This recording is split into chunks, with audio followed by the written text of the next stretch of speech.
On Raw we find out the Usos are officially back, but we have another problem. Jey's friend Sami doesn't approve of this, and Jey told him you ain't family. I think they forgot that Sami is a brother from another mother. Harsh. Very harsh. So what does Sami do? He's cheating on Jey with Solo. Well, at least that's what the Usos believe. It is kinda nice calling them the Usos again, right? For all we know, this conversation wasn't even about the potential partnership between Sami Zayn and Solo Sikoa. Maybe they had a heated conversation over McDonald's versus Burger King. In all seriousness, I didn't expect this turn of events. You might say it makes no sense for Sami to even consider talking with Solo, but here's the thing. Let's look at it from Sami's perspective. Roman Reigns is one of the biggest Sami's rivals. Kevin Owens is Sami's best friend. Sami felt like Jey Uso is moving backwards because he doesn't trust Jimmy Uso, and he just got told he's not part of the family. Sami felt betrayed. From a viewer perspective, obviously you're like, come on Sami, these are the good guys, join them. But from Sami's perspective, Jey Uso just reunited with all the bad people they've been feuding for years. In a way, he's not even being a bad friend for not supporting Jey Uso in this situation. All these years he wanted something better for Jey. Jey finally got that. All Sami sees right now is a trap. I do appreciate where the storyline is going. I just thought that Sami Zayn is gonna be very supportive, but I completely forgot that it's kayfabe, man. Why would he? Why would he? This is not the Vince McMahon era anymore, where all the good guys get along and all the bad guys get along. It's a bit more complex, people. It's a bit more complex, and that's the way I love my professional wrestling. So people, let's talk about what happened on Monday Night Raw. But before we do that, people, I have no idea what kind of browser you're using, but it should be the sponsor of today's video, Opera. #1 browser in the world. I mean, you can customize the look of it on Force Dark Pages. It has a built-in VPN and ad blocker. No need to download anything else. Battery saver for those using a laptop. Video pop-out feature that you'll quickly fall in love with. The convenience of the sidebar where you have all your social media, music players, messengers. Lucid mode where you can improve the quality of any video and even compare the difference. And people, believe it or not, I can see how messy your browser is. Why 50 tabs? Well, that's why Opera has tab islands. Instead of having those 50 tabs open, you can put them into folders. And this will definitely stop your browser from looking messy. Opera also has some great updates. I'm talking about Aria AI. You can ask questions by staying in the command line by clicking Ctrl+/, and Aria will give you a detailed answer. You can also do it by using the sidebar. Another great update for Aria AI is that you can ask for generated images. Since I'm very passionate about professional wrestling, I just keep asking for wrestling stuff. And Aria not only delivers, it's also absolutely free. And it also understands the images you upload. Opera is the absolute best all-in-one browser right now, so make sure to use the link in the description and download Opera for absolutely free right now. Welcome back, my beautiful sexy beast. Let the Foreheadomania run wild on you today. So, 2-hour format, I'm falling in love with it. You know, but I've heard about Netflix deal, and it seems like we might not even get the set time. It might be 2 hours one day, 3 hours next week, and I kinda like that.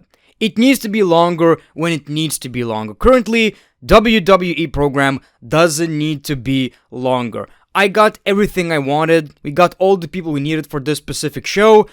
I loved it. It just flew by, honestly. You know, because a lot of times, especially as a content creator, you're watching WWE and it's like, I have to talk about 59 backstage segments where nothing really happened. And we barely got that. I love it. I love it.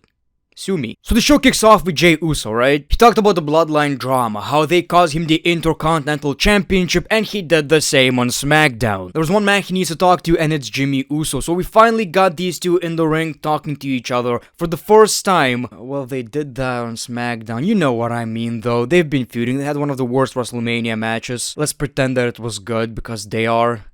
It sucked. I'm sorry. It sucked. It was butt cheeks. Dirty ass butt cheeks. Jimmy thanks Jey Uso for what he did on SmackDown. And during this whole promo, Jimmy was like, yeah, let's just get back together, but Jey wanted to talk. They talked about their battles. But a lot happened since then. He became his own man, became the Intercontinental Champion. Now they know the difference between Jimmy and Jey. I do. I always do, honestly. You couldn't fool me anymore. But sometimes it's just that slip of the tongue. Sometimes I say Jimmy Uso just because it sounds so similar. So when I do mix them up, it's not because I don't know who they are. It's not because I don't know the difference. It's because I'm a dumbass. He talked about all of the accomplishments, but none of it tops him being his twin brother. Oh, come on. This time around, they ain't anybody's side pieces or yes men. They are grown men. You'll be Jimmy, I'll be Jey, and we'll be the Usos. They are officially back. Love to see it in a way. I'll explain in a second why I'm kinda, on a fence on this, but for the most part, I'm happy. Anyway, Jimmy says, why don't you go to SmackDown and we talk to Roman Reigns? He wants to get them on the same page. Now, it's kinda weird because SmackDown already happened, it was pre-taped.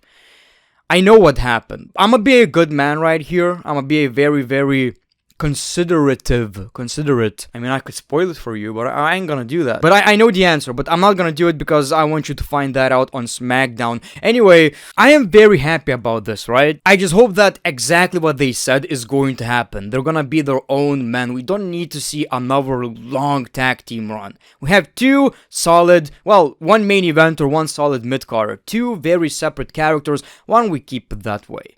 They could be a tag team sometimes, but I just, especially with Jey's popularity, man, you can't ruin that shit. He needs to be a single superstar. By the way, a lot of people are saying he won the championship for no reason, there was no plan. That was the plan. That was seriously the plan. The only reason he won the Intercontinental Championship is because he would have a reason to fight Solo Sikoa. Well, the Bloodline attacked the Usos, but thankfully for them, they came out on top. It's still professional wrestling. They're the good guys. Yes, they fought 3 men, but they're the good guys. Later on the show, Sami meets the Usos. He wants to talk with Jey alone. Sami doesn't understand how everything is fine after everything Jimmy did. And now you're going to squash the beef with Roman? Jey says Solo Sikoa is worse. Not a very good argument, by the way.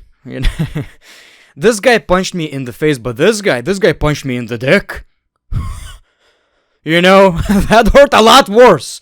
So the guy that punched me in the face, angel. Sami Zayn says you don't need to get involved. This is not your fight anymore, which is something he fought for, Sami, for so many months.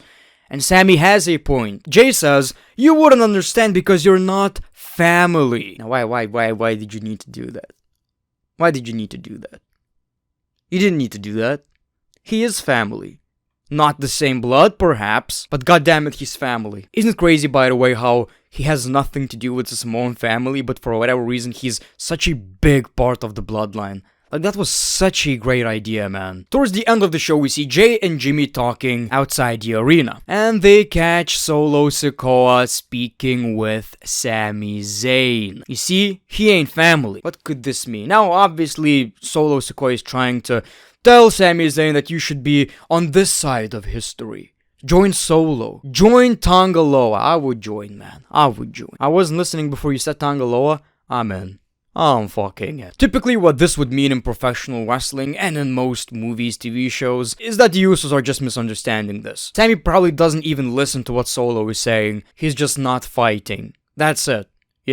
He's not even considering this probably. But now the Usos are going to accuse Sami Zayn of doing it, but eventually we will see Sami Zayn interfering because Jey will be in trouble. And Sami still loves Jey Uso. Best friend. Family. Believe it or not, they are family, Jey.